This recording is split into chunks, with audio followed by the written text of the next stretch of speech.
Au Cameroun, 75% des habitants des zones rurales vivent encore sans électricité. Et même dans les grandes villes comme Yaoundé ou Douala, les coupures sont devenues presque normales. Pourtant, il y a quelques mois, l'État camerounais a officiellement racheté Eneo et détient désormais 95% du capital de l'entreprise. Mais comment comprendre ce paradoxe? On t'explique. D'abord, le Cameroun n'est pas un pays sans ressources énergétiques. Il dispose du troisième potentiel hydroélectrique d'Afrique subsaharienne avec 12 000 MW de capacité potentielle, derrière seulement la RDC et l'Éthiopie. Sur le terrain, on compte des barrages comme Nachigal, Songloulou, Edeya ou encore Membele, des centrales à gaz à Kribi et à Limbe, ainsi qu'une capacité solaire en plein développement avec un objectif de 250 MW d'ici 2030. Le barrage de Nachigal mis en service en 2025 a à lui seul augmenté les capacités installées du pays de 30%, soit 420 MW supplémentaires. L'électricité existe donc, mais pourquoi n'arrive-t-elle pas toujours dans les maisons? C'est là toute la question. Pour mieux comprendre, il faut suivre le trajet de l'électricité depuis sa source jusqu'au compteur. Elle est d'abord produite par plusieurs entreprises, parmi lesquelles Globelec,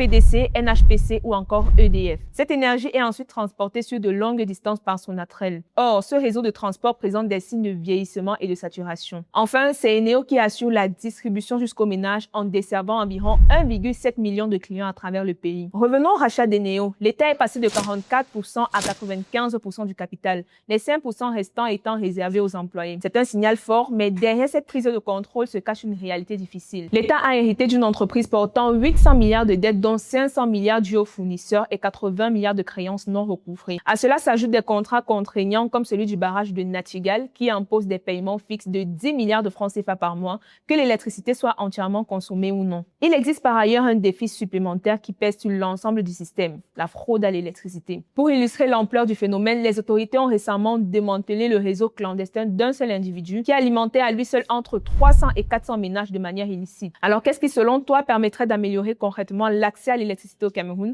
Donne ton avis en commentaire et abonne-toi.